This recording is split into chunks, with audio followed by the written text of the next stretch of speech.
Welcome back to the unbreakable laws of grace, which will awaken you because it's bulletproof.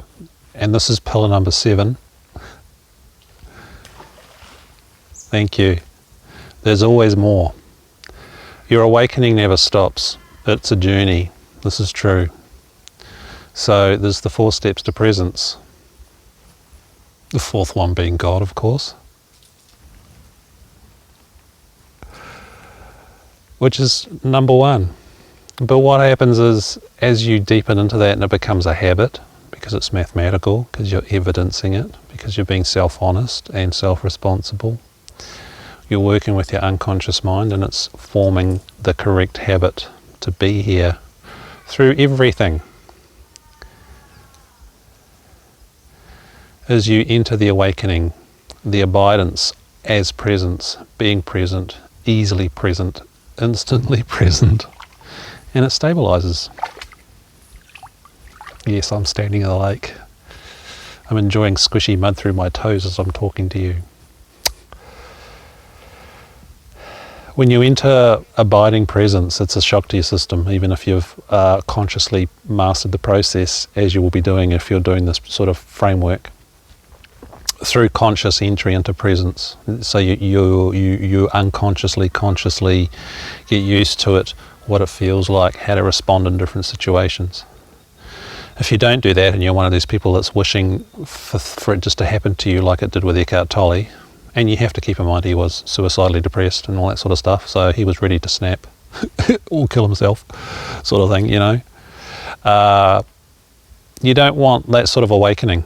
Ramana Maharshi, everybody loves him, one of the greatest non-dual sages of last century. Well, he did spend over 10 years in a cave dysfunctional, not talking to people, so it wasn't very useful, was it?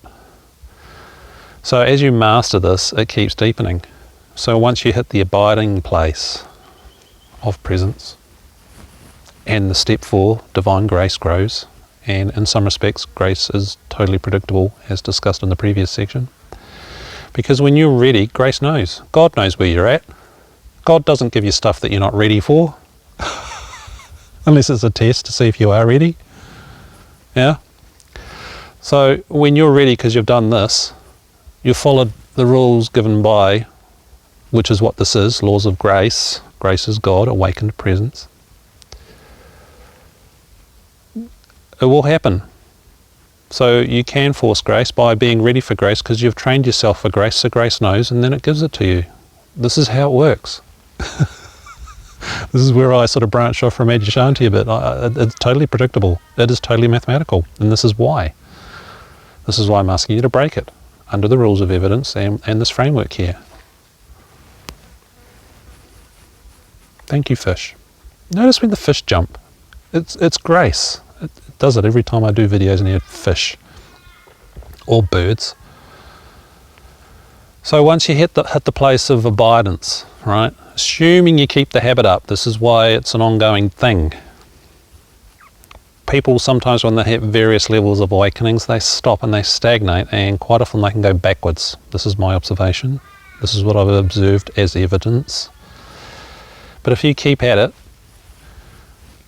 the conscious checking in, the unconsciously growing the habit, so it's more and more deep, stable when tough stuff happens.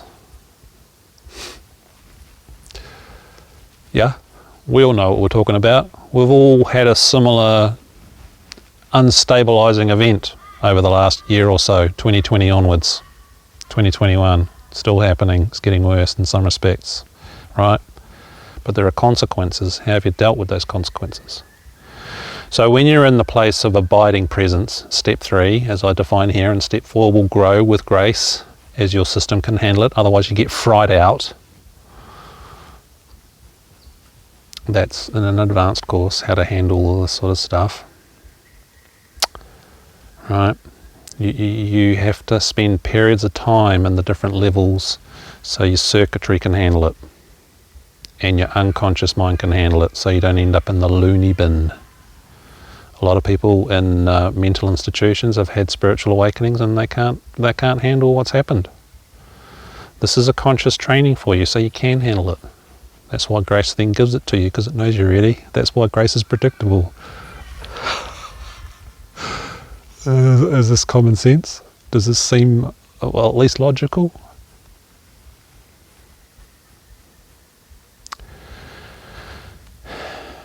So if you keep with your presence practice after you've hit the abiding place and it's just dead easy, like all the grunt's gone.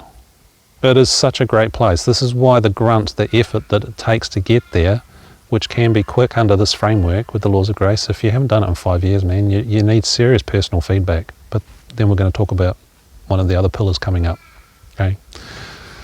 The blind spots, the bits you can't see, the bits you don't want to see, that are blatant, energetically and bandwidth-wise. But as it stabilizes, deeply matures, then it just becomes very, very ordinary. Now, if you're, and I don't know about who this happens to, but then the second cycle of awakening may happen. And again, it comes down to maths. And I call that the transpersonal cycle of awakening. So your first journey is to get to abidance and then deepen that, minimum 5 years to 20. According to Adyashanti, I agree, at least 5. I did it in about 4, I think. But, you know, it still deepens and gets more and more stable, right? But the second cycle, the transpersonal, is again mathematical. So you go from your relationship with the nothingness, the step 4 presence, the awakened presence, the divine, impersonal nothing that is God. You then start going into presence unity with other beings, other entities, human entities, or maybe spiritual ones, the masters and all that sort of stuff. They're easy to do it with because they don't have stuff. That's why they did a lot of that with me. They trained me before I started doing it again with humans, because humans have baggage and then you have to deal with it. Soulmates and all that stuff, relationships. Being transpersonally merged and you're feeling someone's consciousness as yours, which is what I have when I'm animal whisper. I'm merged with them. Their thinking and my thinking are the same stuff, although we're still separate, right? That's a demonstration of it, actually. Is the next layer, because you are then learning to consciously work with others, feel others as you, but still hold the awakened space, holding integrity of your identity. Notice how the fish are jumping a lot right now as I'm talking about this, because this is, not a lot of people talk about this. Adyashanti lives this, but he doesn't talk about it. And I can understand why. It's complex and people then make a mess of it in their head. But it does do your head in. That's why people end up in the loony bin. Because as your boundaries dissolve as a person, your psychological protective mechanisms, and you do learn to merge and be in that much bigger presence, step forward divinity, means there is no person, there is no ego, but your ego is still here, keeping you functional as the habit machine. But it's learnt that it can still function and all this cool stuff happens. Cool stuff. Divine stuff. That's cool stuff. Right? So it never stops. So when you get to a level of awakening, regardless of what it is, or you bring your mastery of the 4 steps to presence into a certain type of situation, for instance, your job, childcare, walking the dog, watching TV. That's a real attention sucker. How's your practice with watching TV? Right? As these things stabilize, it means you can then go deeper and hold deeper states of the divine in those activities, and they then become more normal. So it never stops. The aim, preferably,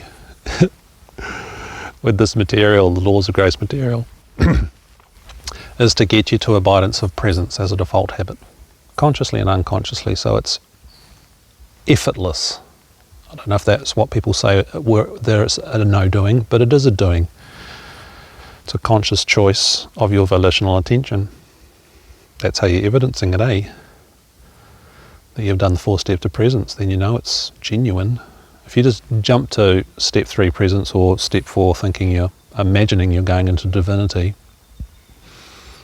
without the prior steps, then you're not too sure if it's genuinely real. And if you do the other steps, it's a lot more meaty, visceral, incarnate, and it carries more bandwidth. It incarnates it into your body. So that's what this is about. It never stops. There's always more. There are layers, which are evidenced by how you hold the 4 steps to presence of the presence practice. Step 4 being God, step 3 being presence. In every instance, where are you now?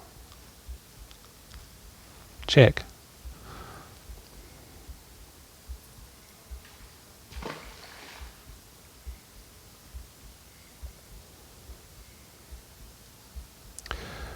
This journey is a rich one. It's worth the effort. Just like it takes an effort for that fish to launch itself out of the water. It takes a lot of effort because they're not designed to be out in the air. It never stops. How much do you want it and what are you doing about it? See you in the next video. I'm Jason for AwakenedEssence.com. See you in the next video.